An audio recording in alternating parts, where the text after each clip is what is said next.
Assalamualaikum warahmatullahi wabarakatuh.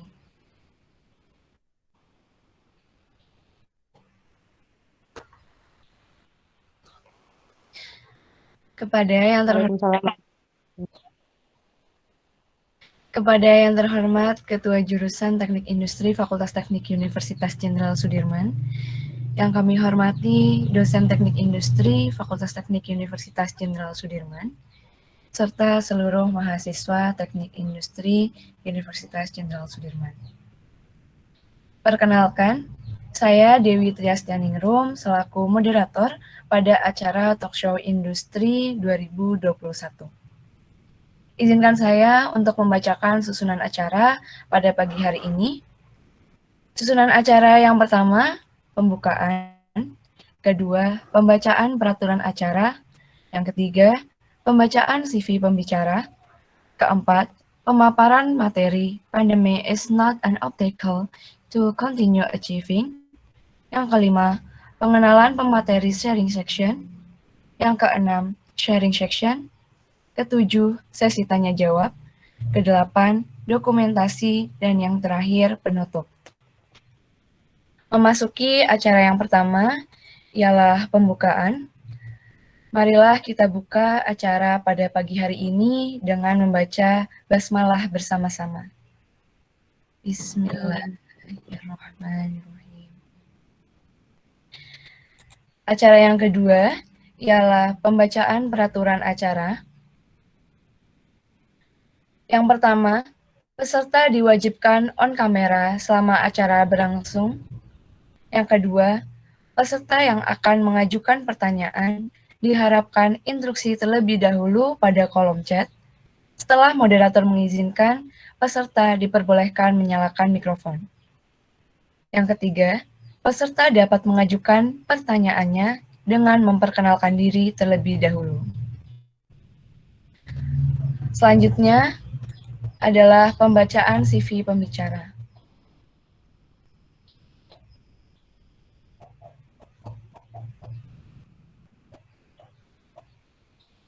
Kepada panitia yang bertugas,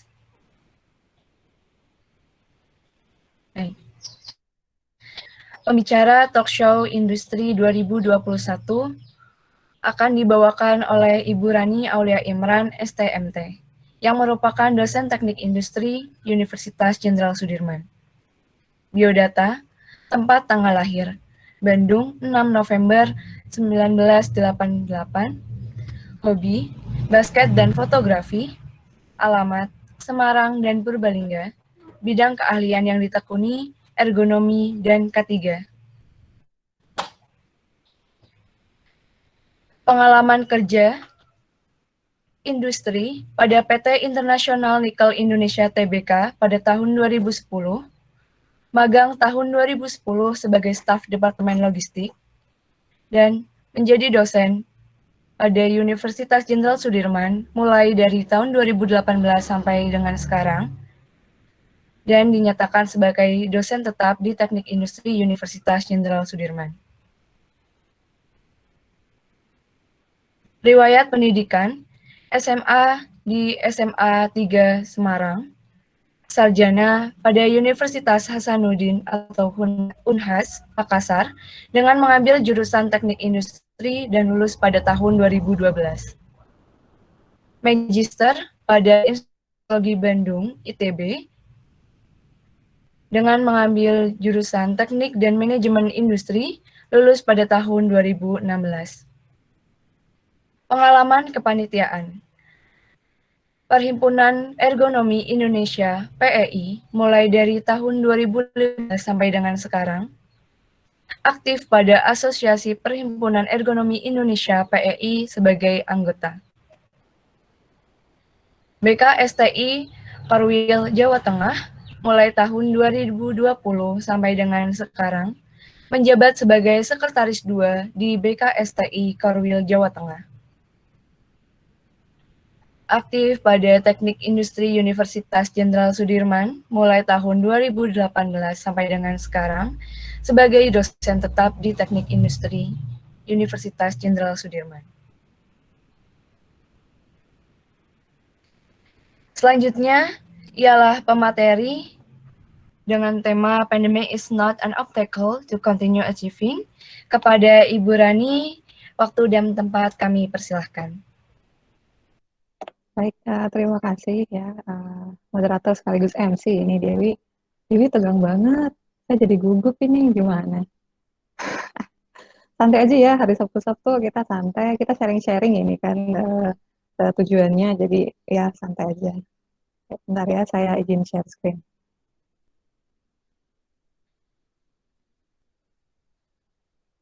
Saya mulai aja ya, Dewi. Udah kedengeran ya suaranya? Sudah, Ibu. Oke, thank you panitia. Saya mulai aja ya. Assalamualaikum warahmatullahi wabarakatuh. Waalaikumsalam warahmatullahi wabarakatuh. Waalaikumsalam warahmatullahi wabarakatuh. Terima kasih ya kesempatannya lagi jadi pemateri sharing untuk perlombaan. Alhamdulillah ini 3 tahun berturut-turut ya. Jadi harusnya saya dapat piring cantik gitu kan. Nah, ini kepanitiaan yang sekarang, alhamdulillah kita bisa undang kakak-kakak tingkat yang mungkin sudah punya pengalaman juga di perlombaan. Jadi mungkin kita sharing bareng untuk perlombaan yang kali ini. Oke, nah tadi sudah sedikit diperkenalkan ya tentang biodata saya, pendidikan formal saya S1 di Unhas, kemudian S2-nya di ITB, kemudian saya punya pengalaman kerja magang di ekspor impor logistik pertambangan nikel. Kemudian pernah juga jadi part-time asisten konsultan di ITB, kemudian jadi dosen di teknik industri. Sebenarnya dari dosen itu 2017, tapi di Unhas, terus dosen kontrak, terus saya di sini dari 2018. Kemudian asosiasi profesi, saya punya minat di ergonomi, saya gabung di komunitasnya dari 2015, kemudian jadi pengurus, dapat amanah untuk di Karwil Jateng. Nah, pengalaman ikut lomba, tentang lomba harusnya saya juga cerita ya tentang lomba. Jadi saya pernah ikut kompetisi desain grafis, lomba fotografi, walaupun masih ngikut doang ya, belum punya prestasi. Alhamdulillah saya pernah ikut di kompetisi teknik industrian ITB 15 besar. Kemudian ikut ini ya, saya ikut seminar, alhamdulillah dapat best paper ketiga. Oke, dari topik ya, dari tema kegiatan ini kan continue achieving. Sebenarnya apa yang mau kita dapat, apa yang mau kita achieve berterus-terus. Nah, sebenarnya ada dua, ada hard skill, ada soft skill. Hard skill adalah kemampuan yang kita dapatkan di kuliah, kalau prinsip saya. Jadi semua yang kita pelajari di kuliah, makanya kita bisa lihat di kurikulum, menguasai konsep matematis, sains, dan rekayasa, menganalisis masalah dan rekayasa kompleks, merumuskan solusi, menguasai prinsip rancangan, bidang keteknik industrian, isu terkini, sumber daya, dan lain sebagainya. Ini adalah hard skill, namanya capaian pembelajaran lulusan, dan kita menyesuaikan dengan visi misi prodi. Tapi ada juga yang namanya soft skill. Nah, ini di tahun 2015 ya, ada daftar list kompetensi atau soft skill yang diharapkan dikuasai oleh calon pekerja. Ada complex problem solving dan lainnya. Ini 2015. Ada perubahan nggak? Ada ternyata. Ini ya, kita bisa lihat di 2015, listnya 10, kita cek 2020.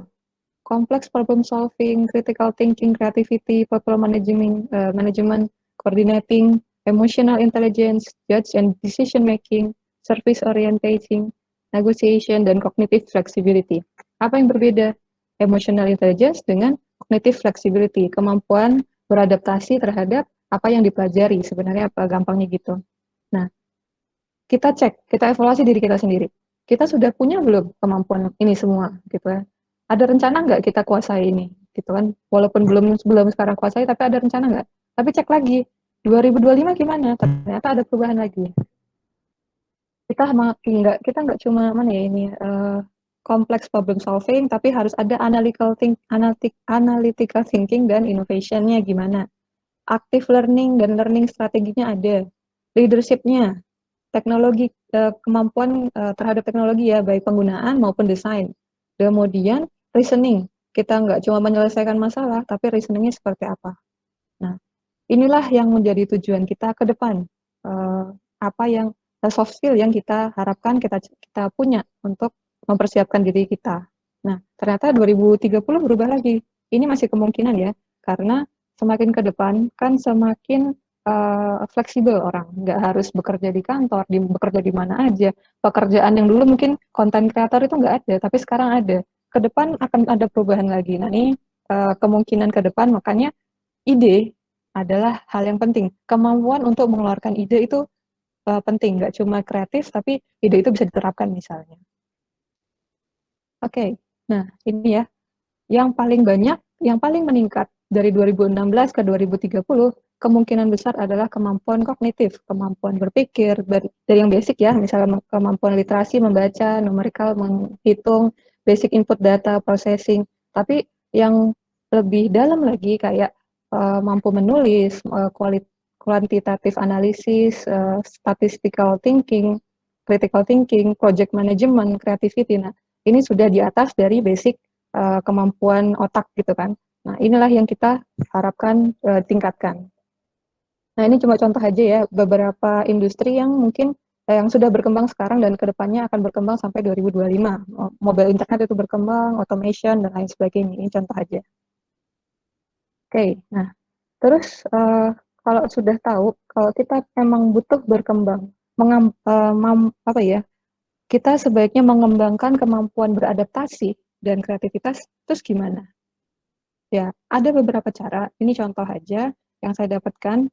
Paling gampang itu rutinitas kita jangan sama terus, jangan monoton. Misalnya saya pulang dari kantor itu saya biasanya lewat jalan A. Kalau bisa lewat jalan B, kenapa tidak? Atau muter dulu kemana? Misalnya paling gampang ya. Atau misalnya kita mengerjakan tugas itu di kantor atau di rumah sambil duduk, terus cari lagi kegiatan yang lain misalnya atau apa gitu. Nah, kemudian yang kedua, cari experience yang baru. Misalnya kayak kalau kita KKN, KP itu kan otomatis kita mencari experience baru ya. Atau misalnya tugasnya tentang A, nanti kalian cari tahu yang berbeda dari teman-teman lainnya, itu bisa juga seperti itu. Terus practice thinking creatively. Kreatif itu bukan dari lahir ya kita dapat. Kreatif itu kita cari, kita apa ya, kita latih karena itu adalah pola pikir. Kemudian jangan cari jalan gampang. Jadi kalau misalnya kita bikin tugas ya jangan copy paste, paling nggak kan gitu. Kita coba cari dulu ilmu yang kita dapat bisa lebih banyak dibandingkan kalau kita copy paste. Kemudian ketemu orang-orang. Nah, kita tertarik, saya ya, saya suka fotografi, saya nggak mungkin belajar fotografi sendiri. Oke, bisa dari panduan, dari YouTube misalnya. Tapi kita juga bisa belajar lebih banyak dari orang kalau ketemu. Mungkin kalau sekarang nggak bisa terlalu ketemu ya, mungkin diskusi, masuk komunitas, dan lainnya.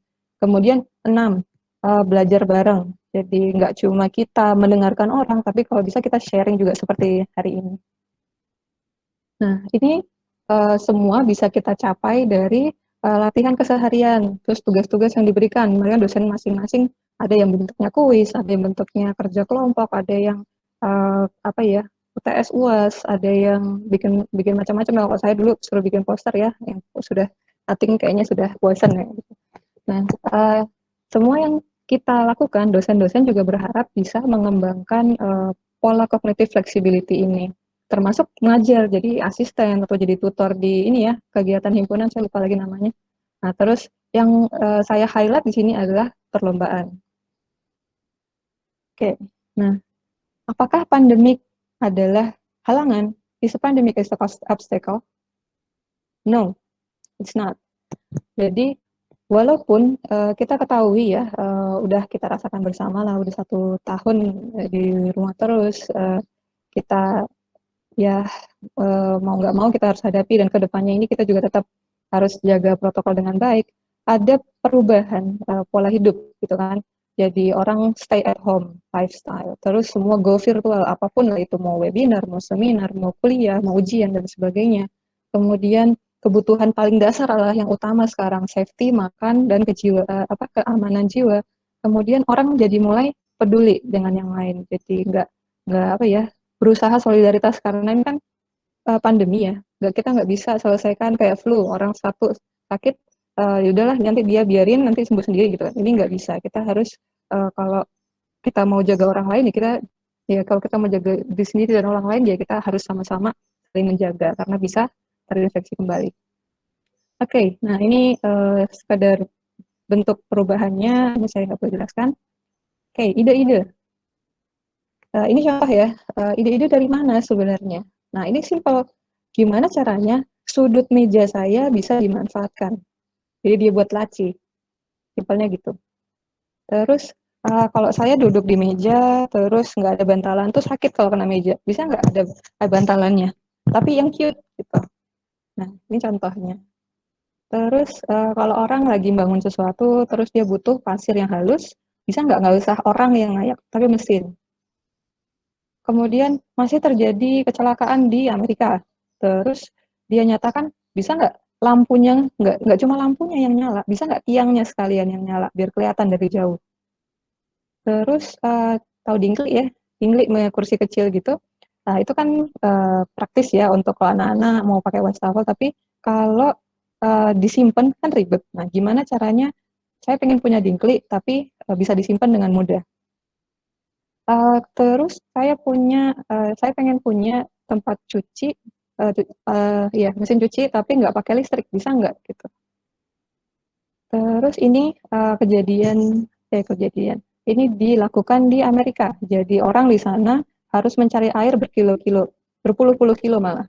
Bisa nggak? Itu nggak usah diangkat, mengurangi beban mereka. Bisa ternyata dengan didorong, digulingkan ya. Terus bisa nggak kucing saya belajar safety, dibuatkan panduannya, gitu kan? Nah, desain adalah problem solving. Mau merancang produk, merancang sistem, merancang software, merancang apapun lah itu. Harus ada tujuannya. Sesuai sama siapa ini? Ya, jadi wong yang buat solutif gitu kan. Nah, oke, nah ini juga kita lakukan selama setahun ini ya. Sudah banyak inovasi-inovasi, sudah banyak inovasi-inovasi terkait dengan COVID untuk saling membantu. Ada face shield, ada orang yang bisu, tuli ya. Kalau orang tuli kan mereka harus membaca bibir ya. Jadi dibuatkan masker yang bisa kelihatan. Ada juga yang di tiang, yang di ujung. Kalau di luar negeri, kalau mereka mau nyebrang harus pencet tombol di lampu merahnya. Nah, bisa nggak usah dipencet pakai tangan, tapi pakai kaki, nah, dan lain sebagainya. Oke, nah untuk merancang, sebenarnya ada konsep paling gampang ya. Kalau dari Pak Alfa ini, Prof. Alfa, beliau sharing 6 konsep dalam merancang produk. Yaitu pertama, produk yang kita misalnya mau rancang sanitizer. Udah ada belum produk yang sekarang? Apa aja mereknya? Bahannya apa aja? Terus yang kedua, contoh. Kita mau pakai bahan yang sama kah? Tempatnya yang sama kah? Atau apa? Kalau misalnya ada yang mau kita tambahkan, bisa nggak? Terus atau ada yang mau dikurangi dari produknya, misalnya tutup botolnya agak susah dibuka atau lain sebagainya, atau diganti bagiannya, atau dihilangin sesuatunya. Nah, ini adalah apa ya, tahapan pengembangan yang paling simple, gitu kan. Nah, kalau menurut saya ini masih kurang, bukan 6, tapi 7 harusnya. Yang pertama, nyinyir dulu. Kalau saya ya biasanya ngomentari itu paling gampang. Dan misalnya kalau kayak hand sanitizer seperti ini ya, kita pasti mikir, ah kok masa kayak gitu sih, nggak safe, nggak ini juga dong, tetap harus ada kontak, harus tekan kan. Nah itu kan namanya juga komentar. Nah, yang kedua, ada produk seperti ini. Nah, pasti nyinyir dulu kan, ah nggak safety itu, ngapain pakai helm gitu kan. Kalau saya sih, nah pertama saya nyinyir dulu. Nggak apa bedanya dipakai nggak dipakai. Terus tapi kita cek lagi, sebenarnya kok bisa sih ibu ini bikin helm kayak gitu? Kenapa? Oh ternyata ada helm sepeda kan ya. Helm sepeda kan nggak nutup semua ya. Belakang masih ada lubang-lubangnya, di atasnya juga masih ada. Nah, mungkin dia nyontoh sepeda, helm sepeda. Terus fitur apa yang dia tambahin? Ternyata dia mau masukkan kondenya supaya nggak ganjel di helm, ya kan? Dikurangi bagian materialnya, nggak ada yang diganti, tapi yang dihilangkan safety-nya. Gitu. Kemudian ini ada produk lain, hampir sama ya. Jadi ini sepatu, kenapa dipakai, siapa yang pakai, apa yang bertambah, apa yang berkurang, apa yang diganti, apa yang dihilangkan. Oke, nah untuk perlombaan, alhamdulillah kita sudah banyak ya kakak tingkatmu atau yang seangkatan juga sudah mulai ikut di kompetisi-kompetisi baik akademik maupun akademik. Ini cuman saya belum sempat ngambil fotonya Olga sama Rashid ya, yang non akademik, lupa tadi.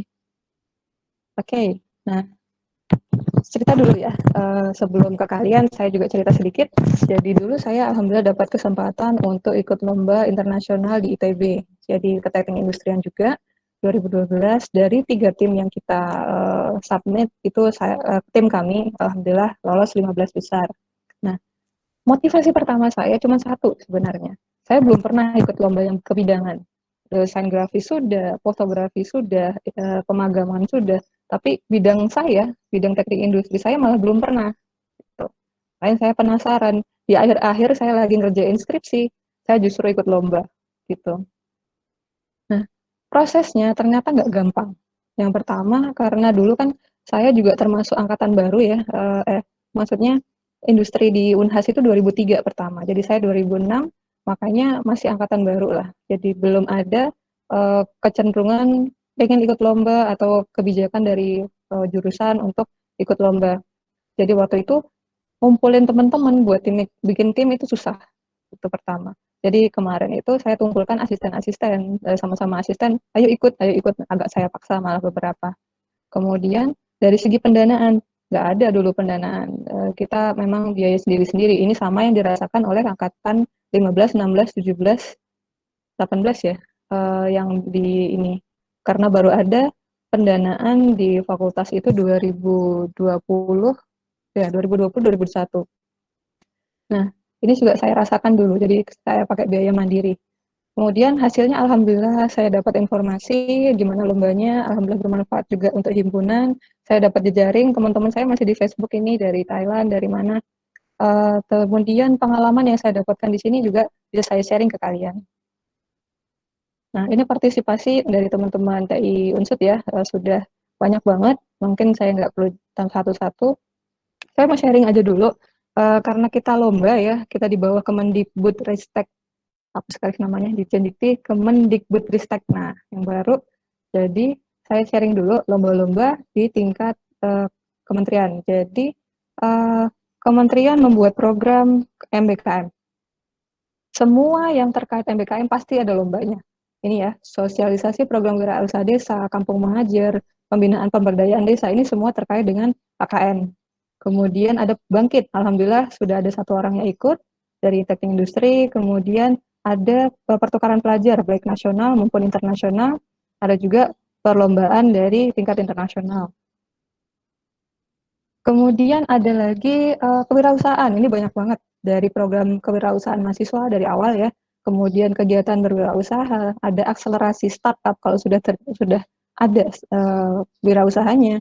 Kemudian ada pendanaan kredensial mikro. Kemudian, nah ini yang paling terkinian ya, program kreatif mahasiswa dan PIMNAS.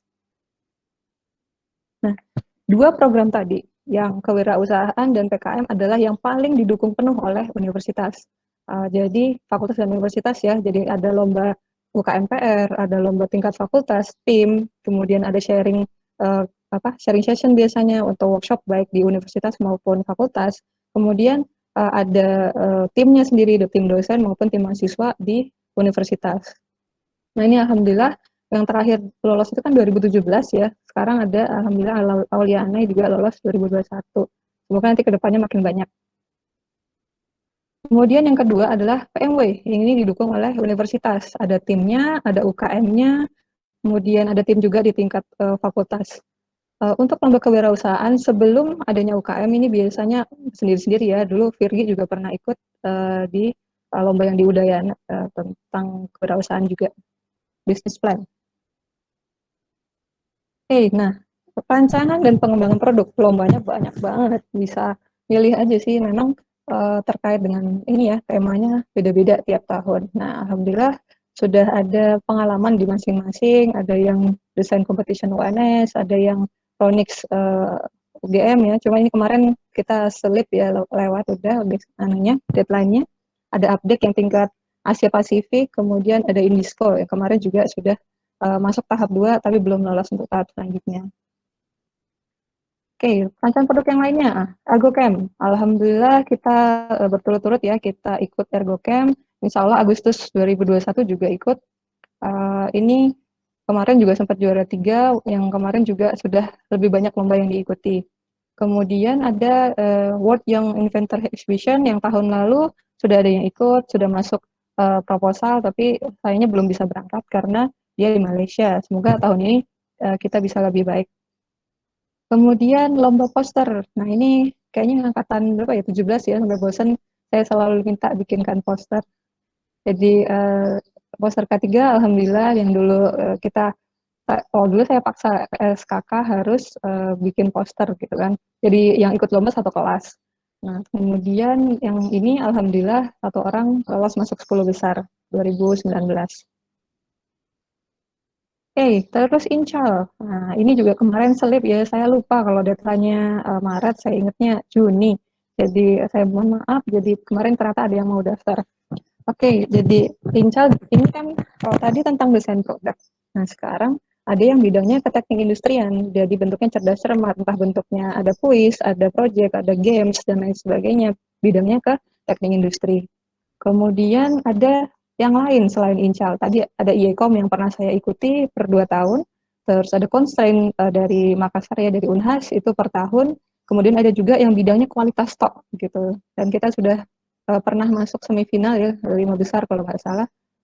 Tapi tahun ini belum ada kabarnya apakah dilanjutkan atau tidak lombanya.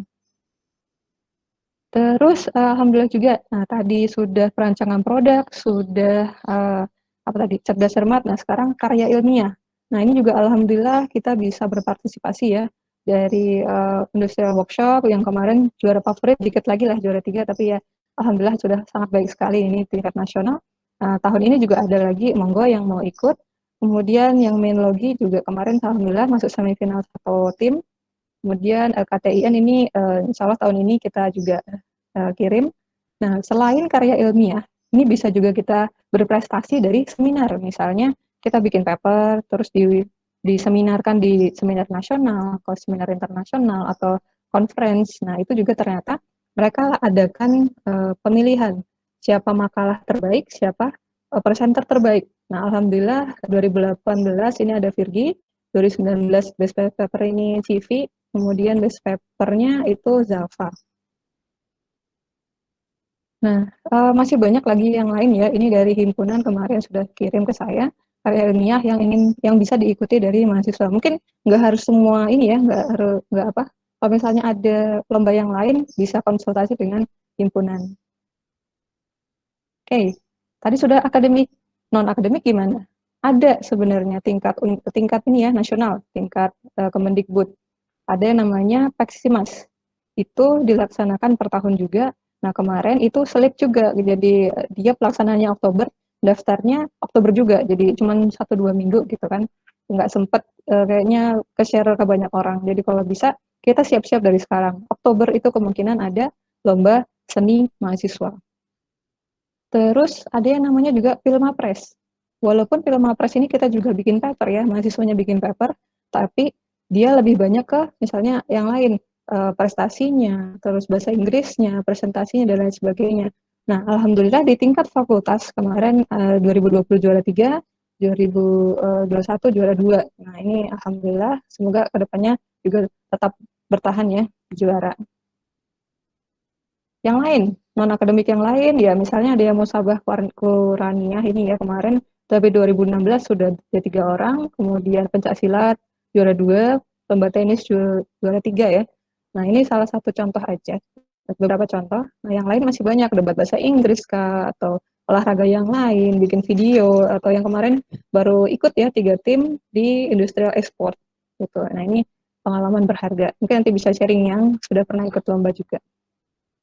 Nah, ini titipan ya. Jadi kemarin dari universitas minta saya tolong sampaikan ada namanya lomba inovasi digital mahasiswa dan kompetisi bisnis manajemen keuangan. Nah, ini mungkin nanti bisa didiskusikan bareng. Ada nggak yang mau ikut?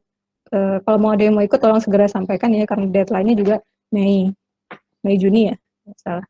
Dan ini kan tingkat universitas ya, berarti kan tingkat fakultas ada deadline-nya, tingkat jurusan juga ada deadline-nya.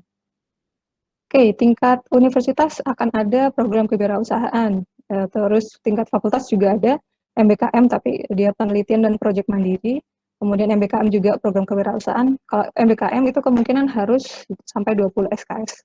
Kemudian tingkat jurusan ada nanti program kewirausahaan, saya teknisnya belum bisa sampaikan, nanti mungkin ada informasi lebih lanjut. Nanti yang mungkin dilaksanakan adalah pelatihan Excel. Jadi industri, jurusan industri punya program untuk memberikan sertifikasi Excel kepada mahasiswa, tapi jumlahnya kita belum bisa sampaikan. Semoga nanti ada pelatihan, mungkin nggak lama, tapi nanti ada tesnya. Dari hasil tes nanti kita lihat siapa yang berhak mendapatkan sertifikasi seperti itu. Nah, ini banyak ya, masih banyak yang lain lomba-lomba, nggak bisa saya sebutkan semua. Nah, minta tolong saya juga dibantu teman-teman mahasiswa untuk mendata lomba yang pernah diikutin lah, semua mahasiswa. Sebenarnya saya mintanya harapannya bisa dari 2015 ya, karena kita butuh 5 tahun terakhir, sorry. Jadi monggo bisa diakses linknya, monggo diisi bagi yang sudah ini ya, sudah ingat-ingat lomba apa aja yang pernah diikuti 5 tahun terakhir selama sebagai mahasiswa di teknik industri. Oke, nah kalau sudah berniat ikut lomba, apa yang dilakukan? Yang pertama, cari informasi terkait lombanya atau kompetisinya. Kalau sudah, koordinasi dengan HMTI, apakah dia lomba prioritas? Kalau lomba prioritas otomatis bisa didanai, ya kan? Nah, kalau belum, ini bisa didiskusikan dengan dosen. Kalau sudah konsultasi dengan HMTI, terus kita pengen cari pembimbing, hubungi dosen yang sesuai bidangnya. Misalnya tadi tentang kualitas, berarti dosen-dosen yang kualitas. Kalau belum tahu siapa yang dosen kualitas, bisa cek di YouTube Teknik Industri Unsut dan subscribes. Oke, terus bila dosen yang tadi kita hubungi setuju, bisa mulai bimbingan. Tapi kalau enggak, kita cari dosen yang lain. Jangan lupa, kalau kita bikin lomba dan pakai dana HMTI, harus bikin LPJ kegiatan, laporan pertanggungjawaban. Poin penting, jangan sepelekan ide-ide remeh. Seremeh apapun itu, siapa tahu bisa bermanfaat nanti.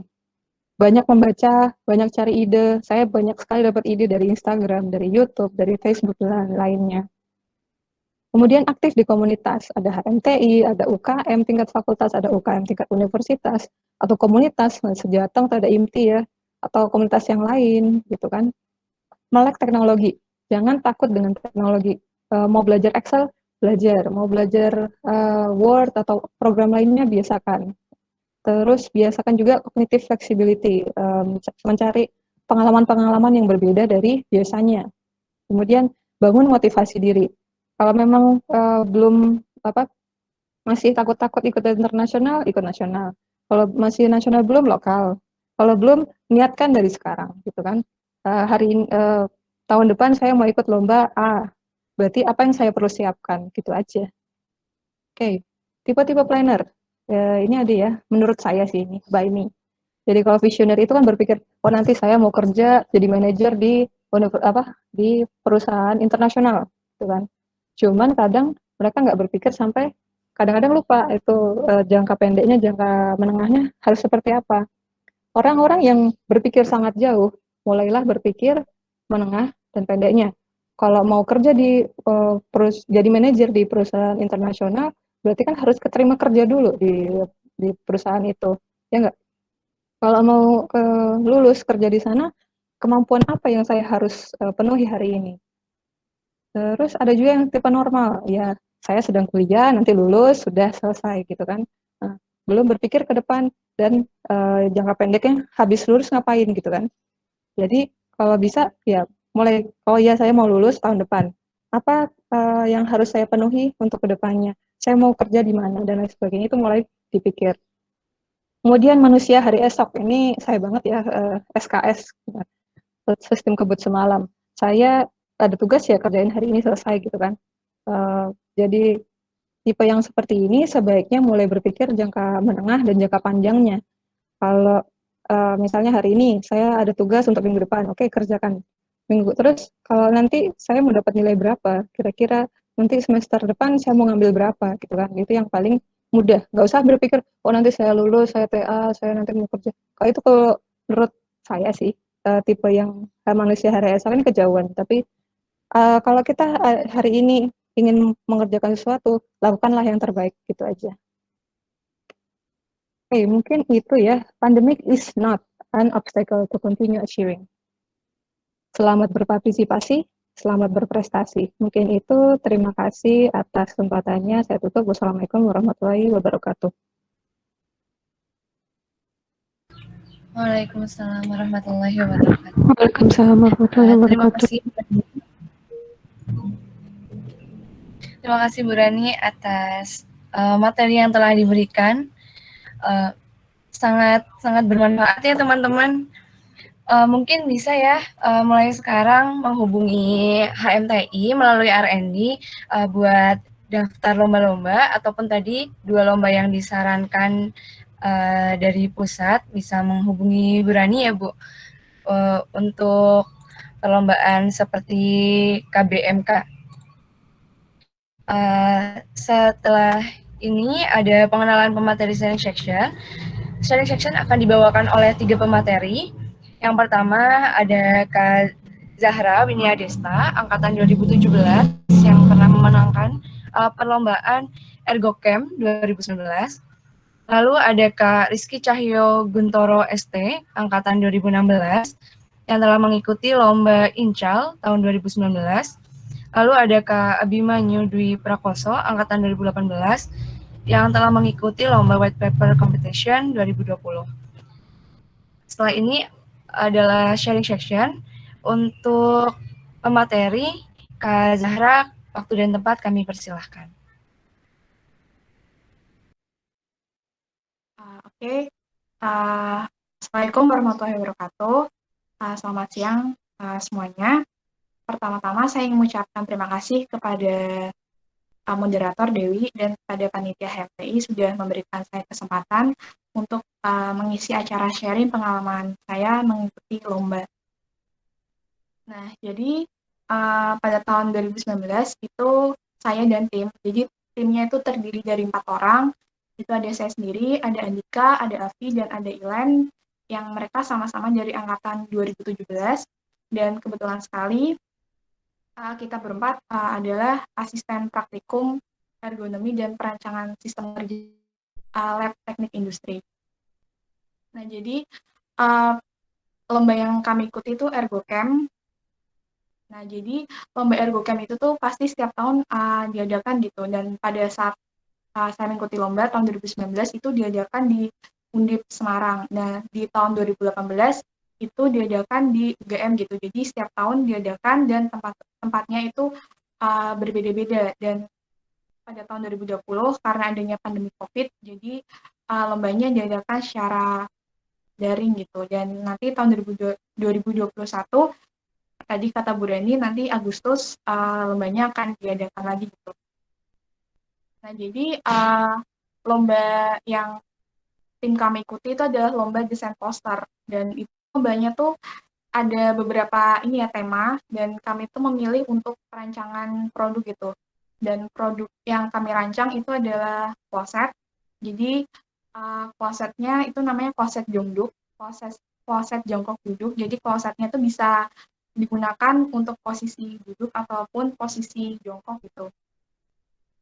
Dan kebetulan sekali desain konsepnya itu tuh adalah hasil besar di mata kuliah ergonomi pada saat semester 4 gitu. Jadi pada saat ada lomba itu kan udah ada nih desain perancangan produknya. Jadi pada saat ingin mengikuti lomba, tim kami tinggal desain posternya dan menyusun gitu konten-konten apa aja yang akan dimasukkan ke dalam posternya.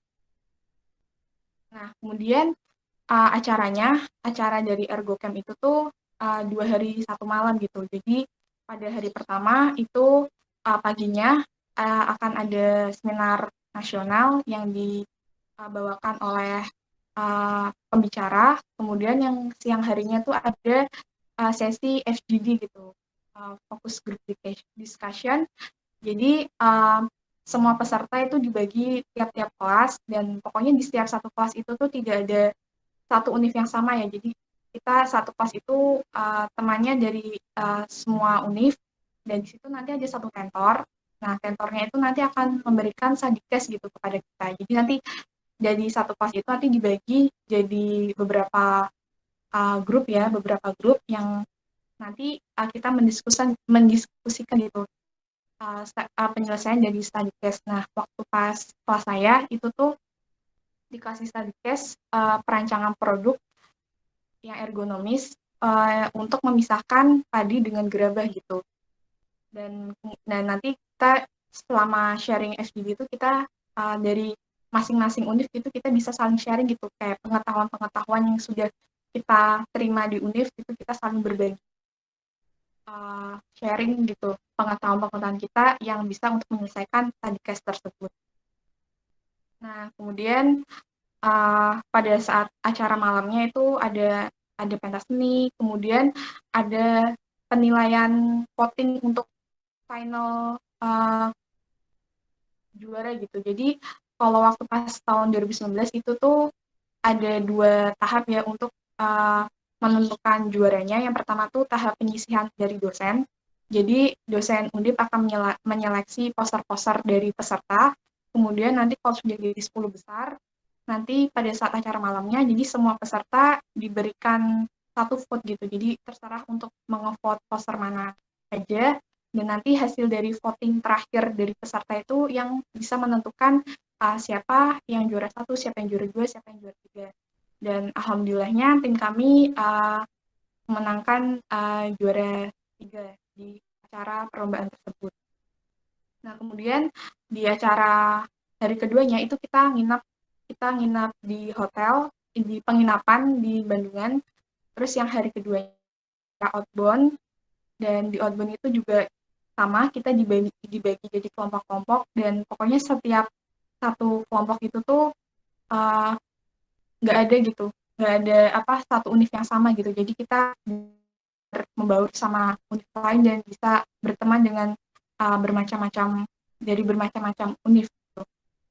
Dan kemudian yang acara terakhirnya itu ada acara keliling Kota Semarang yang pertama tuh kayak kita diajari cara buat wayang, terus yang terakhir itu ada acara kita mendatangi tempat wisata di Semarang itu di Lawang Sewu. Nah, jadi itu mungkin yang sharing yang bisa saya sampaikan kepada kalian semuanya. Dan jadi dari kayak kami gitu, jadi kok dari tugas besar di kampus pun juga bisa gitu kita ikut lomba. Jadi kalau misalnya kita ada tugas-tugas atau ada tugas besar yang bisa relevan gitu dengan perlombaan yang ada gitu, kita bisa aja gitu ikutan dan jangan takut gitu untuk ikutan. Dan awalnya pun kita juga dari asisten juga diajak gitu sama Bu Reni. Waktu itu Bu Reni juga selaku dosen pengampu praktikum ergonomi dan perancangan sistem kerja, jadi kita diajak untuk ngikutin perlombaan tersebut gitu. Mungkin dari cerita saya ini bisa memotivasi kalian gitu buat jangan takut buat ikut lomba. Yang pertama, hal pertama yang bisa kalian dapatkan itu kalian bisa gitu mengimplementasikan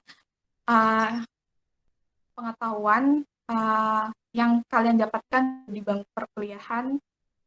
Kemudian kalau misalnya kalian ikut lomba pun kalian juga bisa gitu ikut mengharumkan nama teknik industri Unsut. Kemudian yang kedua, kalian bisa dapat pengalaman baru gitu mengikuti perlombaan. Dan yang ketiga, kalian juga bisa mendapatkan teman-teman baru gitu. Dan juga masih sampai sekarang pun saya masih kontak-kontakan sama teman-teman yang saya kenal waktu pada saat perlombaan itu. Salah satunya tuh dia juga menjadi asisten praktikum ergonomi gitu di UNJ.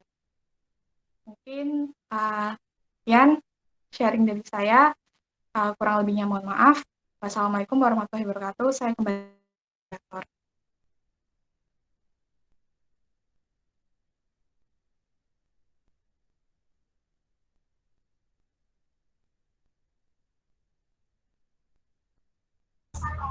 Terima kasih Mbak Zahra atas sharing section-nya. Selanjutnya akan ada seni section yang akan disampaikan oleh Kak Rizky Cahyo. Kepadanya kami persilahkan. Bismillahirrahmanirrahim. Suaranya terdengar? Terdengar, Kak. Oke. Assalamualaikum warahmatullahi wabarakatuh. Perkenalkan, saya Rizky Jaya Guntoro. Pertama-tama saya mengucapkan terima kasih kepada panitia dan seluruh jajaran yang telah menyiapkan acara ini dan memberikan saya kesempatan untuk bisa sharing kepada teman-teman semuanya. Selamat siang juga Ibu Rani. Terima kasih.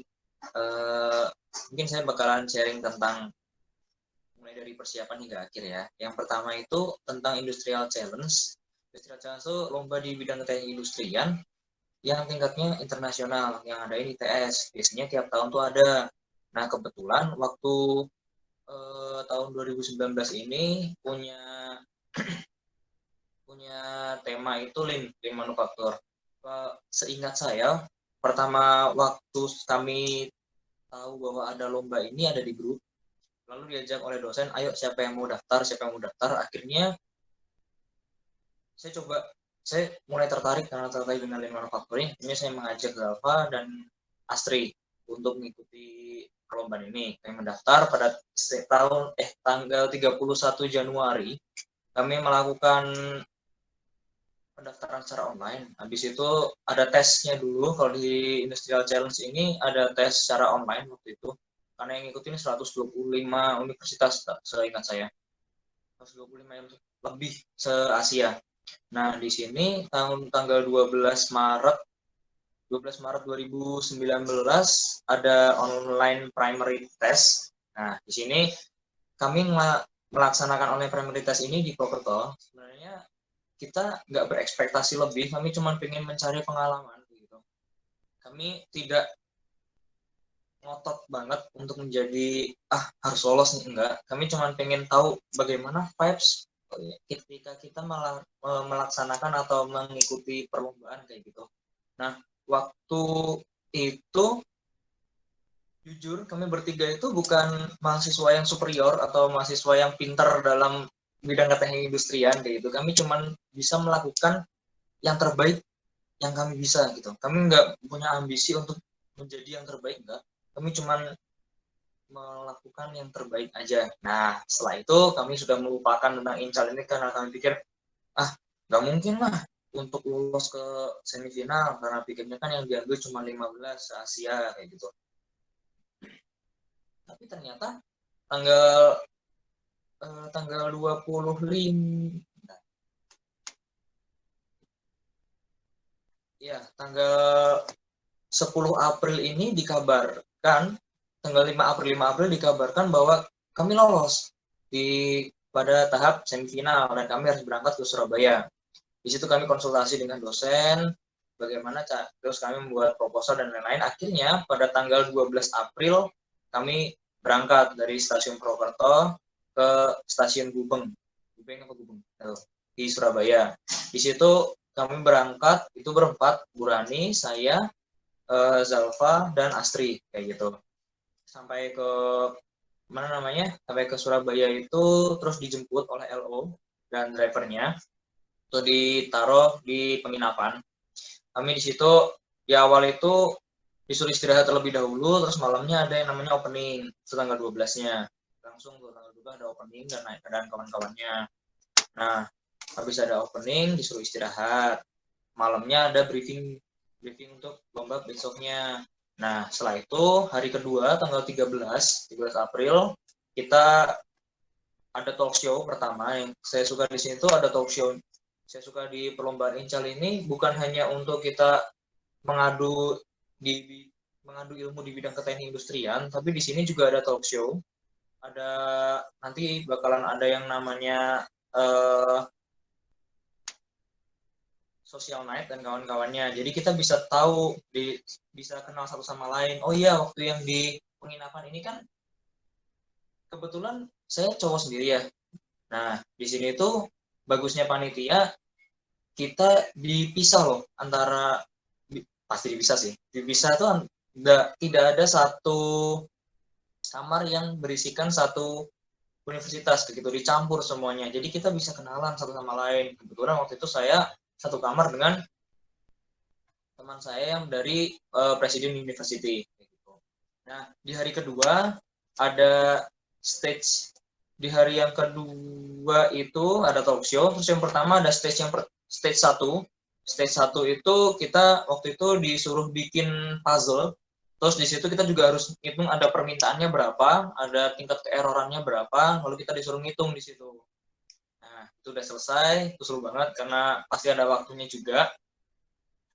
Terus setelah itu stage yang pertama itu selesai, habis itu kita disuruh kembali ke hotel. Setelah kita kembali ke hotel, kita istirahat dan dipersiapkan untuk social night. Yang namanya social night itu kayak apa ya? Welcoming party gitu loh, yang dimana kita senang-senang bareng dan lain-lainnya. Nah, habis itu selanjutnya di hari keempat di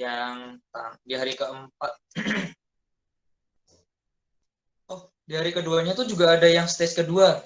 Stage kedua itu kita dibagi per pos. Nah, yang per pos itu salah contoh-contohnya tuh kayak kita dikasih cara merangkai piston. Kalau yang di semester 3 kayaknya udah pernah juga kan. Terus tapi yang kalau di kita tuh Tamiya, tapi yang di ITS ini piston mobil kayak gitu yang gede. Terus yang selanjutnya ini ada yang game teori. Kalau game teori itu yang kita memang masih belum dicoba untuk bagaimana cara bermain game teori, tapi waktu di sana itu kita benar-benar dikasih gambaran loh, dikasih gamenya, ini loh game teori itu kayak gini gitu. Terus di situ kita juga yang ergonomi kan kalau yang udah ambil praktikum ergonomi itu yang modul kelima kalau nggak salah, yang tentang lingkungannya itu kita kan disuruh bikin Tamiya ya. Tapi kalau di sana tuh dikasih soal yang benar-benar nguras otak gitu, yang benar kayak aljabar linear, disuruh ngerjain dengan kondisi cahaya yang dari depan gitu. Kalau kita kan cuma pakai lampu ya. Kalau yang di sana itu mereka menggunakan lampu sorot yang, tahu lampu sorot yang ini nggak? Yang di panggung, depan panggung. Nah itu disorotin di depan mata. Nah gitu-gitu tuh benar-benar mengganggu, yang pada akhirnya tuh kita marah-marah, yang di semua yang di dalam itu tuh yang pesertanya pada marah-marahnya ke satu tim gitu loh, karena memang lagi happy terus jadi lingkungannya nggak enak. Terus yang terakhir di situ kita disuruh buat kayak trading saham. Di sini ada obligasi dan saham, kita mau ambil obligasi berapa, lalu di sini kita mau beli saham dan kita ngejualnya di harga berapa, yang paling gede nanti itu yang menang. Nah kebetulan yang kita itu yang dari Unsur cuman bisa juara satu di yang trading saham ini, yang lainnya masih kurang beruntung, bukan kurang beruntung sih, kurang berusaha kayak gitu. Nah selanjutnya di hari yang keempat ini ada yang namanya company visit yang ke KAI. Jadi KAI Madiun, jadi bukan cuma di Surabaya aja, kita langsung dari hotel kita kumpul di ITS, setelah itu kita melakukan company visit ke KAI. Nah, waktu di KAI itu dikasih pengumuman siapa saja yang berhasil untuk masuk ke final kayak gitu. Finalnya belum masuk. Setelah itu company visit kita dikasih tahu nih pembuatan kereta itu seperti apa, gerbong kereta seperti apa, relnya kayak gimana, cara pendistribusiannya seperti apa, dan kawan-kawannya. Nah, terus setelah itu malamnya kan finalisnya tuh ada preparasi persiapan untuk final besok ya. Nah, kita yang nggak masuk ke sini finalis tuh di briefing untuk besok itu bakalan ada yang namanya city tour kayak gitu.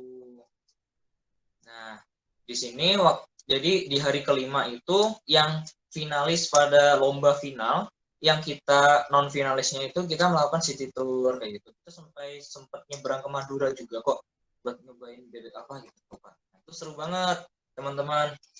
Terus setelah itu kita kembali ke hotel lalu siap-siap untuk closing. Nah waktu ini karena memang kita kejar-kejaran sama waktu, akhirnya closing udah selesai tapi belum sempat foto-foto dengan teman-teman yang lain. Kita sudah cepat-cepat buat standby ke stasiun Gubeng karena harus pulang ke Purwokerto. Seingat saya waktu itu lagi UTS deh, jadi harus benar-benar langsung pulang. Tapi ternyata memang nggak bisa dari Surabaya tuh langsung ke Purwokerto. Kami tertahan dulu di Jogja, terus kami nginep gitu di satu penginapan bertiga. Lalu setelah itu kita paginya baru pulang ke Purwokerto.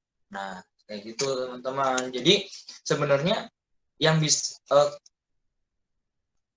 nilai yang bisa saya ambil dan mungkin bisa teman-teman ambil juga di sini, kita nggak harus bisa atau mengerti atau master banget dalam hal keteknik industrian untuk mengikuti suatu perlombaan. Karena menurut saya pengalaman itu adalah guru yang terbaik, teman-teman. Saya nggak tahu sih dari cerita ini teman-teman itu malah termotivasi atau terdemotivasi atas cerita yang saya utarakan kayak gitu. Tadi harapannya bisa memotivasi teman-teman semua untuk mengikuti perlombaan. Ingat ya teman-teman, untuk ketika kita cuman duduk dan mendengarkan lalu mengerjakan UTS, UAS, selesai perkuliahan, itu menurut saya ada nilai yang kurang loh. Selain kita mengikuti organisasi, oke, itu yang namanya non akademik ya. Tapi ketika kita mengikuti perlombaan itu kita punya vibes yang berbeda, kita punya pengalaman yang berbeda, kita tahu bagaimana caranya kita bisa berkompetisi, kita punya rasa sebenarnya kita tuh ingin menang kayak gitu. Cuman memang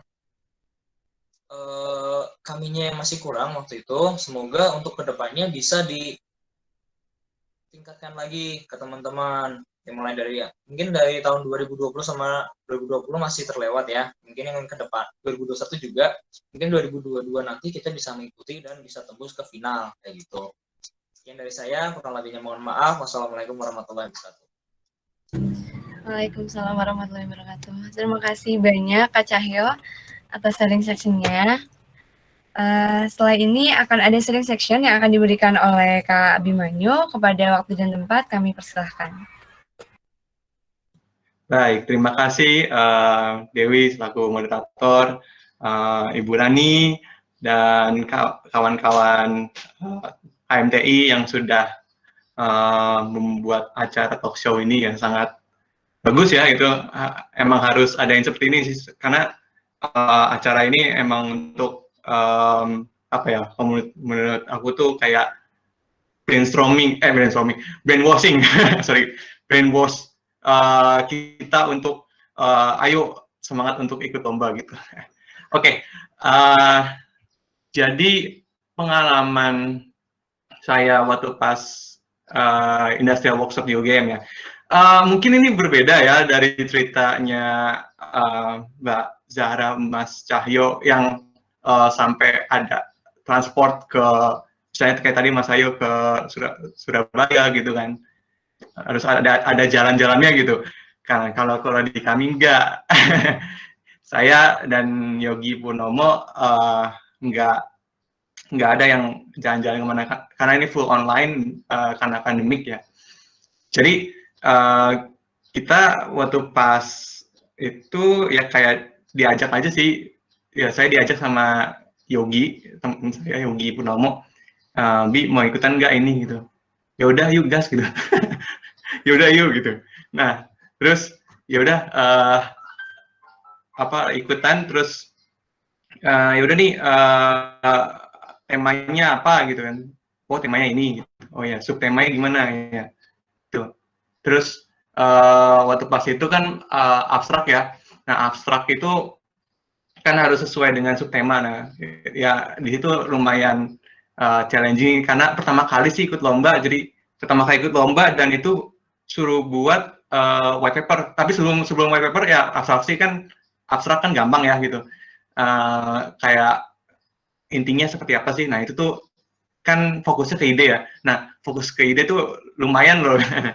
Itu baca-baca ya kayak jurnal gitu apa gitu. Terus oh subtema ini gimana gitu. Oh iya dicek dulu jurnalnya ini. Terus kan kalau misalnya ide itu kan kita dapat dari baca-baca ya. Karena dapat insight gitu kan. Ini nggak dapat. Terus dapat ada subtema satu gitu. Gimana kalau ini gitu. Oh iya bisa gitu. Bisa. Terus akhirnya buat abstrak. Saya dan Yogi buat upload abstrak. Alhamdulillah waktu pas itu lolos gitu kan. Oke, lolos. Ya kalau abstrak sih ya seneng tapi masih setengah gitu. Kan waktu pas seneng fullnya itu pas lolos di full paper gitu. Nah waktu pas itu kan bikin full paper ya. Nah full paper itu gini, white paper competition itu lain sama paper-paper lainnya. Oke. White paper itu paper tapi tidak ada aturan ukuran font gimana, posisi tulisan gimana gitu. Jadi aturannya itu hanya cuman A4 sama maksimal halaman, udah tok. Jadi lebih apa ya, kalau saya bilang sih kayak lebih bebas gitu, kayak lebih free aja gitu. Nah, terus saya buat, sama Yogi juga buat gitu kan. Terus kan gambar sangat dianjurkan ya gitu. Jadi, wah ya gambarnya gimana, ini gitu kan. Namain gambar, segala macam. Terus, ya kalau untuk membuat full paper kan kita kan kayak ada penelitian dikit ya gitu. Jadi, itu bahasa apa ya? Jadi kayak ada, kita kaitannya sama Arduino, sama mekatronika yang untuk membantu untuk pemilahan gitu, pemilahan limbah seperti itu. Nah, ya itu tuh ya saya ya bikin gitu, ininya gimana, perancangannya seperti apa gitu. Kan kaitan dengan sistem ya gitu. Terus ngerancang terus akhirnya dijadikan gambar. Oke, dipasang gambar. Ya alhamdulillah jadi.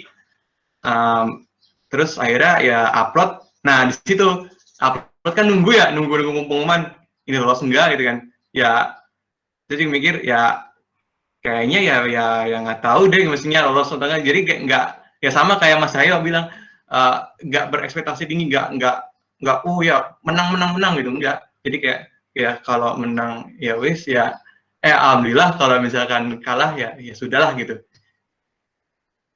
Tapi nggak kepikiran menang, oh firasat menang gitu. Nah pas itu muncul tuh di Instagram Industrial Workshop UGM, tek gitu pengumuman.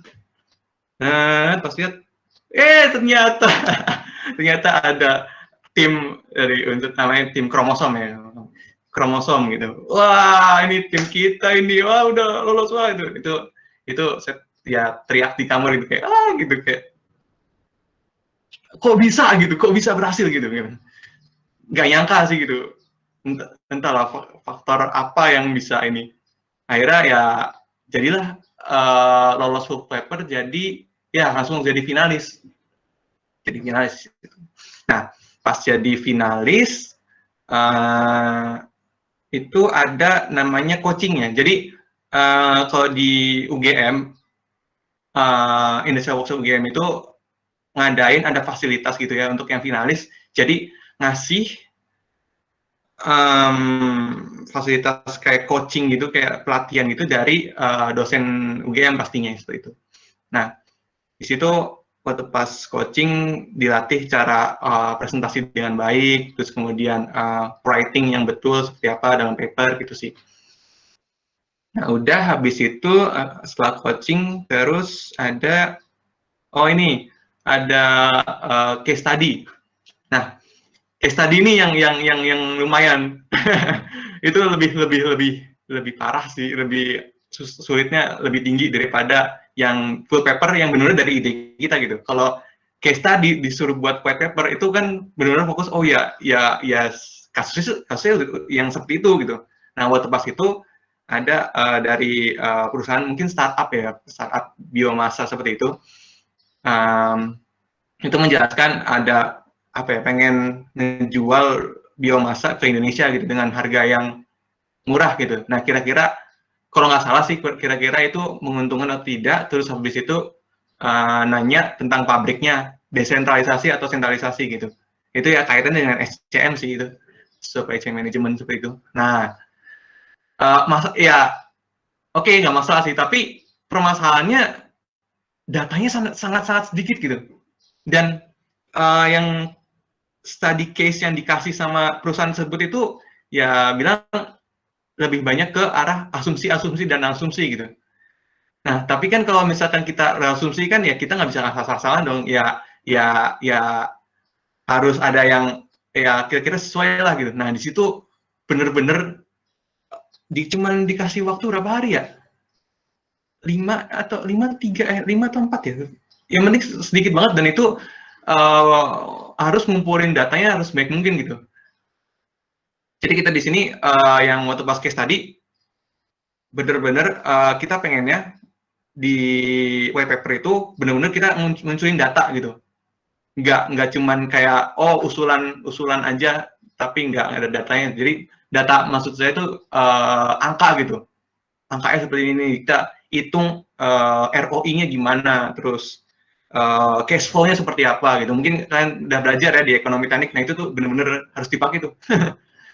Nah, terus ya gitulah. Jadi terus ya penentuan lokasi, karena kan kaitannya tadi desentralisasi atau sentralisasi gitu. Ada kaitannya penentuan lokasi pakai gravity location gitu kan. Itu bagiannya Yogi Purnomo nih, jago. Kalau saya bagian keuangan gitulah, yang ROI sama cash flow. Nah, terus bikin.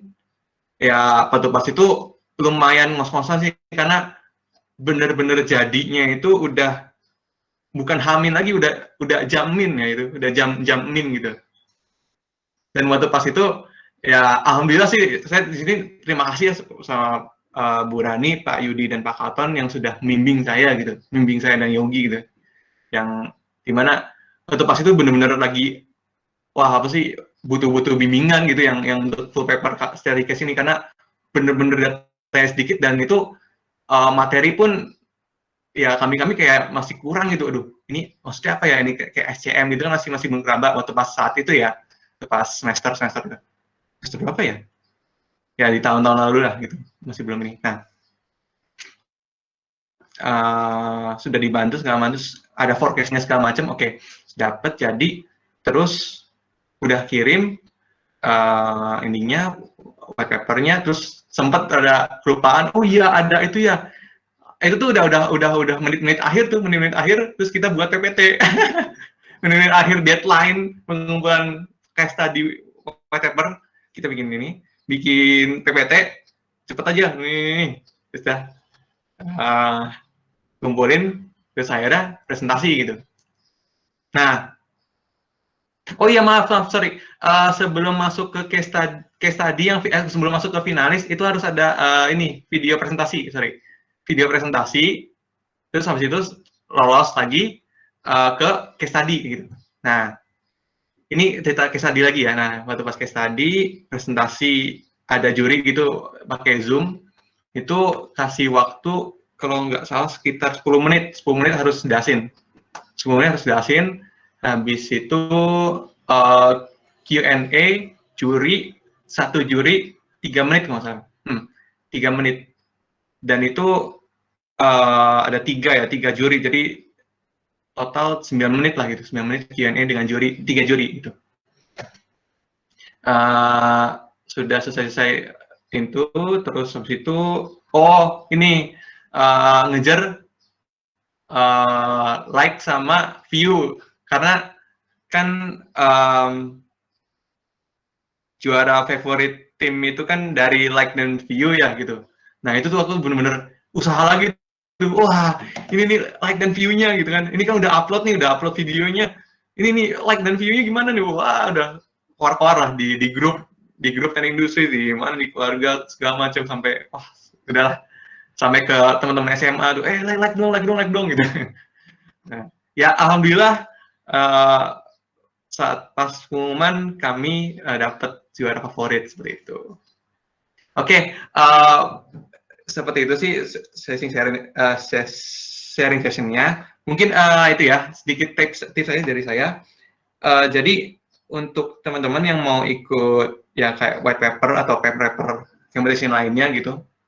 Jadi yang pertama, kalau mau bisa menang gitu, yang pertama cari anggota yang ahli atau yang suka pada bidang tersebut gitu. Jadi misalkan ada lomba renewable energy gitu, nah kalau bisa cari anggota yang membahas tentang RE gitu, renewable energy. Di sini kan di Unsud kalau nggak sudah ada SRI ya, Society Renewable Energy. Nah di situ coba dari buatin kelompok lomba untuk yang lomba renewable energy seperti itu. Itu lebih bagus karena pasti insight-nya juga menarik gitu. Nah, kemudian tapi itu opsional ya. Kalau misalkan susah, ya udah nggak apa-apa. Yang teman-teman kalian aja yang terdekat gitu. Cobain. Nah, terus kemudian anggota. Nah, anggota kalau bisa 3 orang ya. Jadi, kalau misalkan 2 orang, saya sama Yogi waktu dulu itu bebannya kayak besar gitu.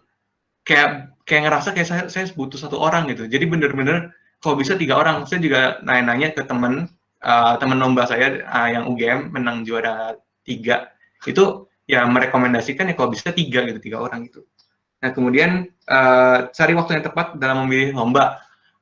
Jadi mau lomba manapun, kalian harus ini ya, harus punya waktu senggang dari awal sampai akhir gitu. Jadi jangan sampai di waktu-waktu tertentu, kan di poster kan banyak tuh ada tanggal-tanggalannya sampai akhir, tanggalannya gimana. Nah, kalau bisa itu teman-teman semua harus punya waktu senggang ya. Kalau misalnya nggak ada waktu senggang, misalnya teman anggota satunya lagi KP, itu ya kemungkinan besar bakal kewalahan gitu sih.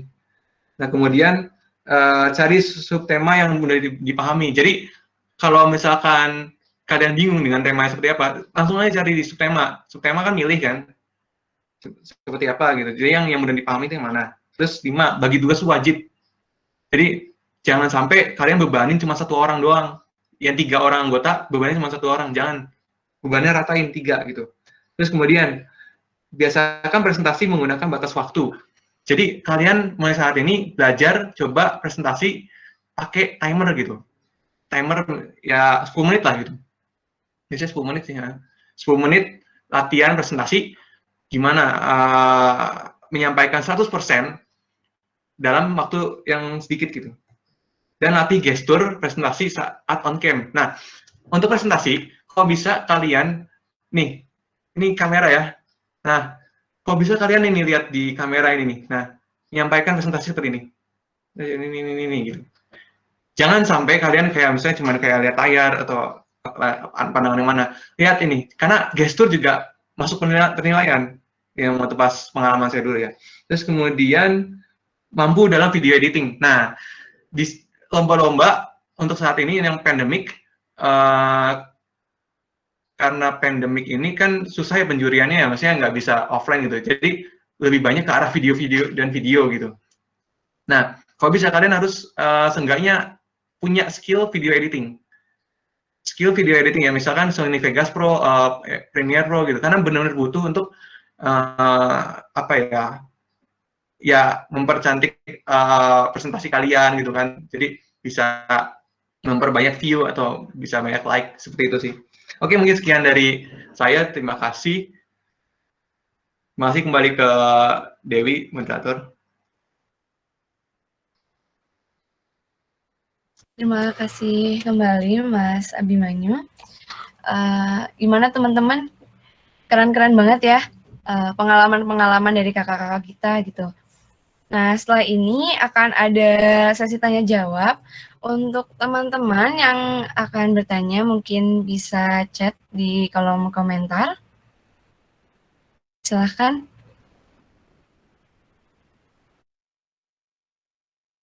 Agung tadi raise hand, kok naik turun lagi rasanya?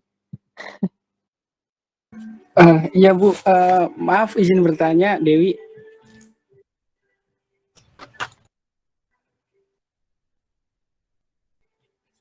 Oke. Semoga diizinkan ya. Untuk khususnya untuk ke kakak-kakak saya yang 3 tadi ya, begini mungkin khususnya ke Kak Abi ya. Itu kemarin kan pakai buat paper ya kayak itu kendala saya tuh biasanya kalau mau ikuti lomba itu mentok di ide yang istilahnya apa ya, kurang inovasi dan lain sebagainya lah. Nah, saran atau tips dari kakak-kakak semuanya, ketiganya itu, apa sih caranya buat nemuin ide yang istilahnya inovatif gitu? Barangkali ada treatment-treatment tersendiri gitu, Kak. Mungkin dari aku seperti itu. Terima kasih Agung untuk pertanyaannya. Mungkin bisa langsung dijawab ya kakak-kakak sekalian. Sembari menunggu teman yang lainnya untuk bertanya. Untuk yang ingin bertanya mungkin terlebih dahulu. Silahkan. kepada Kak Zahra, Kak Cahyo, dan Kak Abimanyu untuk menjawab pertanyaan dari Agung.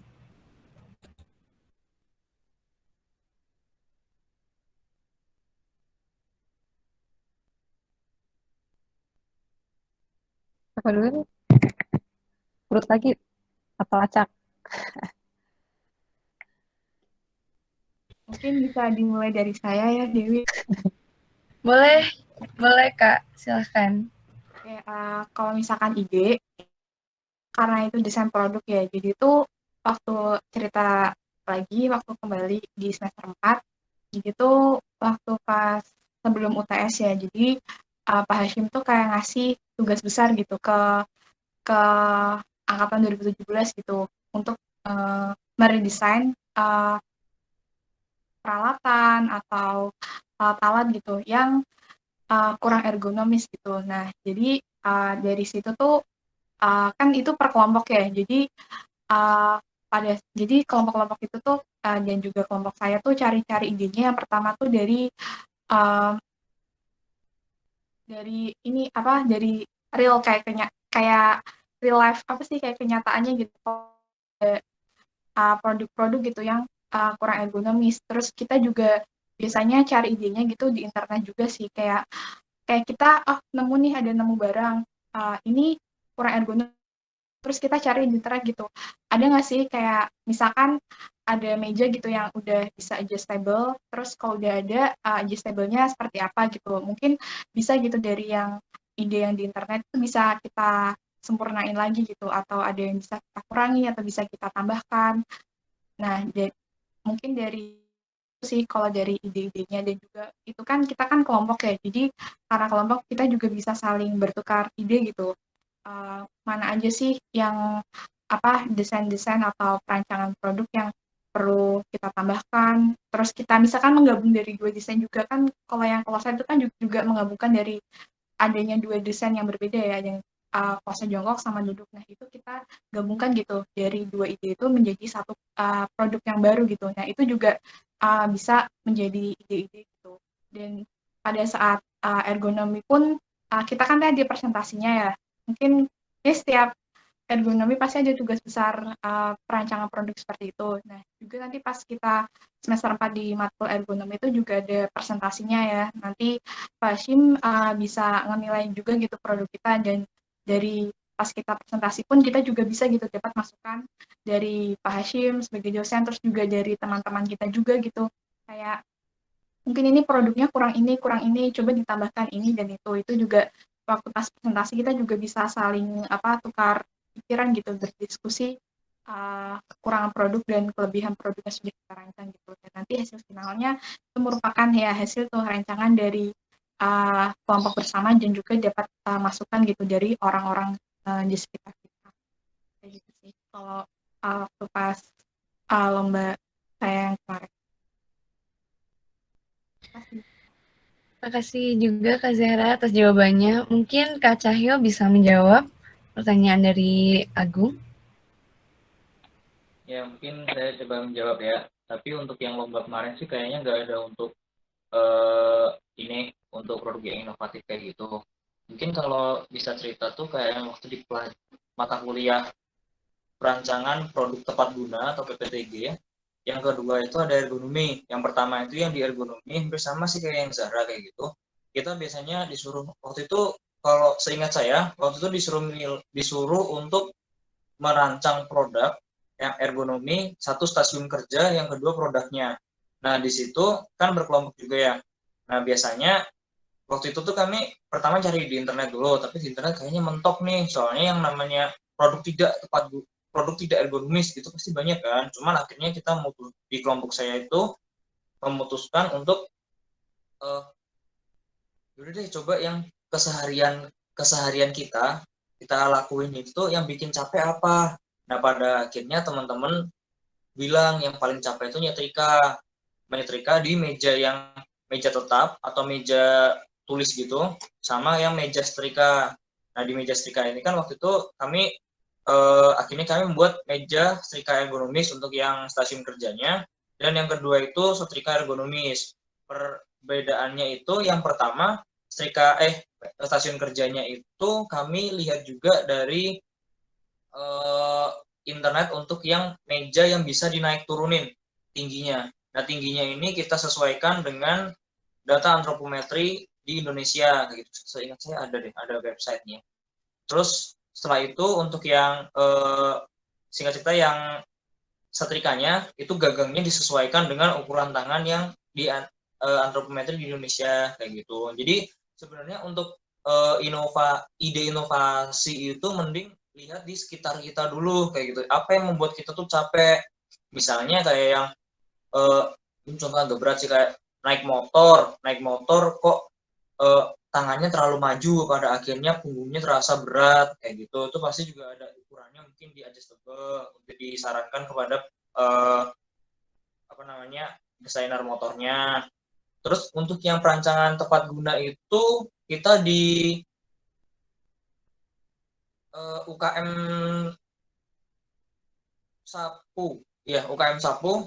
Di UKM Sapu itu kami di angkatan 16 ini disuruh ke sana, terus disuruh untuk diminta untuk melihat kondisi di perusahaan tersebut, apa sih yang bisa kita perbaiki di bidang keergonomiannya biar produknya ini bisa tepat guna kayak gitu. Pada akhirnya kelompok kami ini melihat ada satu meja potong sapu lidi.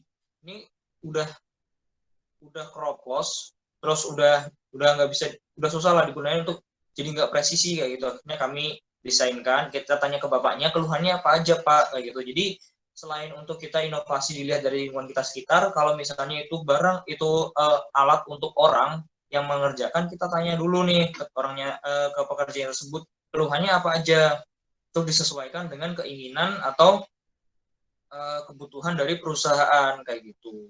Itu sih kalau dari saya. Thank you. Baik, Mas Cahyo, terima kasih atas jawabannya. Mungkin Kak Abimanyu bisa membantu menjawab pertanyaan dari Agung, silahkan. Oke, terima kasih. Ide itu sebenarnya sederhana loh. Ya, oke, misalnya bingung, nyari ide seperti apa, gimana? Ya, saya ngerti sih kegalauan dari peneliti yang mau ikut lomba gitu, terus bingung idenya mau apa gitu. Ya, saya juga sama seperti itu. Tapi sebenarnya tuh ya easy gitu. Ini aja kayak misalkan kita sama kayak Mas Cahyo dan Mas Zahar, Mbak Zahra, Mbak Zahra sama Mas Cahyo, ada kata kunci keseharian, real life, ya intinya daily activities gitu. Ya itu yang benar gitu. Jadi kita cari permasalahan yang deket-deket kita aja dulu. Misalkan gini, mau nyiram nih, nyiram kok biasanya kan kalau nyiram kan tiap sore gitu misalnya, saya harus nyiram gitu kan jalan dulu ngambil air ke itu penyiramnya, terus habis itu tuangin kan ke tanaman gitu, terus besoknya kayak gitu lagi, ngisi dulu, terus ini terus cet, ya kan pasti kalau misalkan berulang gitu kan pasti kayak rasanya males kan, misalnya terus tiba-tiba ada sore, oh iya itu ya harus nyiram ya gitu harus ini. Nah, gimana caranya biar inilah jadi sore itu saya nggak kepikiran nggak nyiram lagi gitu. Nah, itu muncul, oh iya, coba kalau misalkan pakai otomasi seperti apa gitu, pakai yang mesin otomatis seperti apa gitu, yang gampang-gampang aja gitu. Terus habis itu, oh iya, coba kalau misalkan buat ya tadi buat penyiram otomatis dengan ada schedulingnya gitu. Jadi ada penjadwalnya. Jadi dikasih perintah gitu ke microcontroller untuk perintah bahwa kalau misalkan jam 4 sore harus siram gitu. Terus akhirnya siram sendiri tuh, sprinkle gitu ya. Kayak langsung nyiram otomatisnya tiap jam 4 gitu. Tiap jam 4 sore. Nah, sebenarnya itu sederhana gitu ya, sederhana tapi kita bisa apa ya, mengembangkan gitu, mengembangkan, oh kok gimana kalau misalnya begini begini begini gitu. Nah, itu semua kita gampangnya dapat ide itu dari satu kunci sih, namanya curiosity. Rasa penasaran, keingintahuan. Rasa, oh gimana kalau misalkan begini? Oh misalkan begini, begini gitu. Nah, kayak saya dulu apa ya? Saya ngambil subtema kaitannya dengan waste, gitu ya, limbah. Tapi sebenarnya di sini ya sebenarnya industrial banget ya. Jadi nggak mungkin saya lihat langsung ke industri seperti apa. Ya saya cari di itu di apa ya, di artikel-artikel dan berita-berita gitu. Ternyata dalam pemilahan limbah itu ternyata masih ada yang manual gitu. Orang ngambil apa sih, kayak ada pemulung juga terus ngambil gitu kan. Dan itu nggak tahu itu waste atau limbahnya itu berbahaya atau enggak gitu. Kan bahaya tuh kalau misalnya orang ngasah ya, yang pemilah limbah gitu, yang milahin yang tajam yang mana, yang ini yang mana gitu kan. Kalau misalkan itu yang kena B3 gitu kan itu kan langsung reaksi ke manusia gitu kan, dan itu bisa bikin apa ya, sakit gitu langsung. Oh ini kalau misalkan dibiarin gini terus ya manusia bakal cepet sakit gitu kan. Gimana kalau misalkan, nah ini curiosity lagi, misalnya rasa penasaran, ingin tahu gitu. Gimana kalau misalkan coba dibuat otomatis gitu. Milahin limbah, oh yang B3 terus yang apa, organik dan non organik itu terpisah secara sendirinya gitu. Gimana kalau kayak gitu? Nah, itu tuh ya ide-ide yang sederhana sih gitu kan. Kayak gini aja. Tadi apa, buang sampah ke yang B3 organik non organik. Pasti kita malas kan. Buang sampah ini harus ngelihat dulu kan, terus bener enggak gitu kan, harus ngelihat, oh ya benar-benar misahin ya. Nah gimana kalau dibuat otomatis gitu kan, jadi satu sampah, jadi manusia buang satu sampah gitu aja, tapi nanti sampah itu yang nentuin buangnya kemana gitu, dilihat dari barangnya gitu. Nah yang seperti itu, jadi konsepnya sederhana aja gitu ya. Yang jelas, yang pasti kita ya, apa kata Bu Rani, kita harus nyinyir dulu dari suatu aktivitas atau suatu sistem atau suatu produk, terus habis itu kita kembangin gitu. Pengembangan itu ya kita harus surfing browser atau kita baca buku gitu. Ya, sekian dari saya.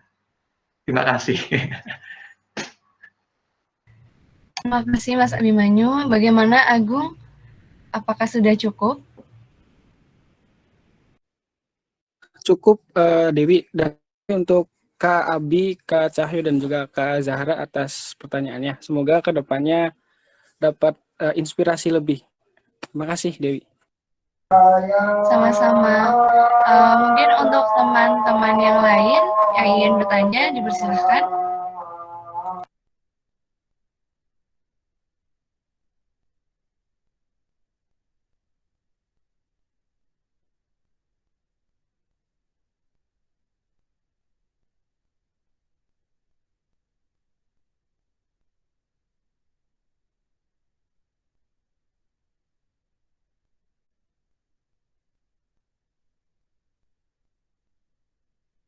Dewi, kalau belum ada yang nanya, saya nambahin sedikit ya terkait ide tadi.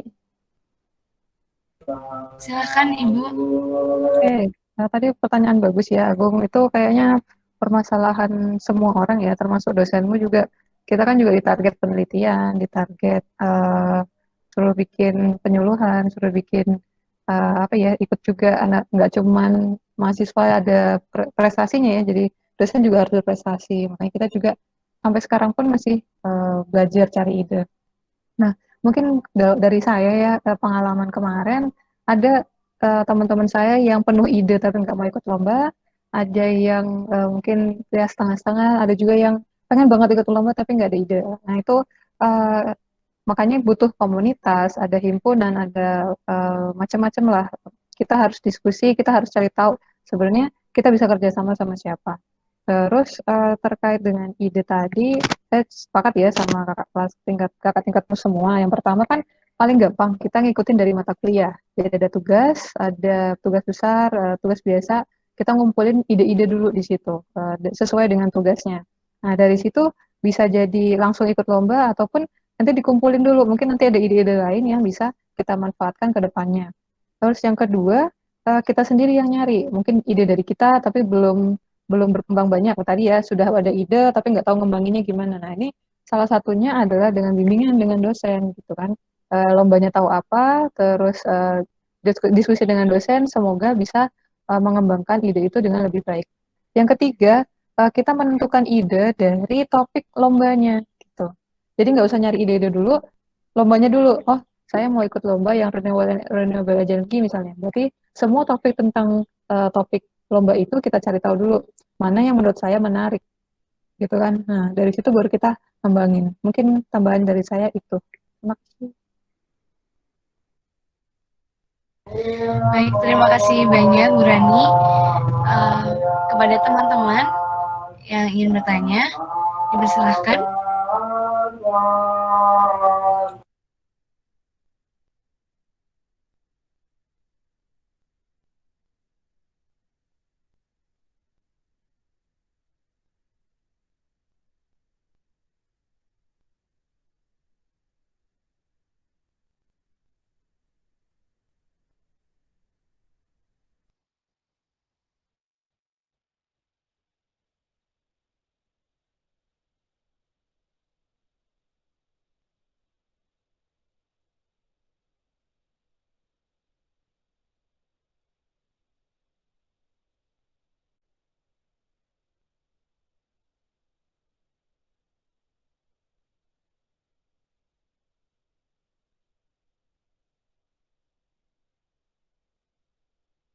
Baik, teman-teman, mengingat waktu yang sudah siang, mungkin bisa absensi terlebih dahulu.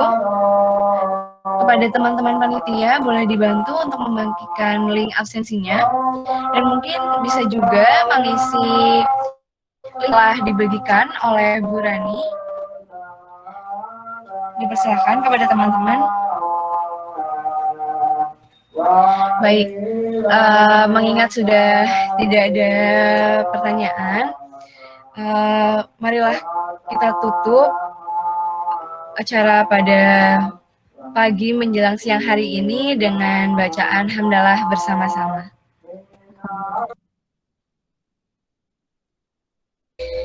Kami ucapkan terima kasih kepada Ketua Jurusan Teknik Industri UNSUD, kepada dosen-dosen Teknik Industri UNSUD, kepada pembicara Ibu Rani, lalu kepada pemateri Kak Cahyo, Kak Zahra, Kak Abimanyu, dan partisipasi peserta yang telah hadir pada talk show kali ini.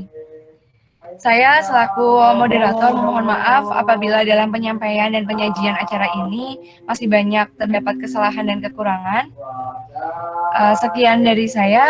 Wassalamualaikum warahmatullahi wabarakatuh.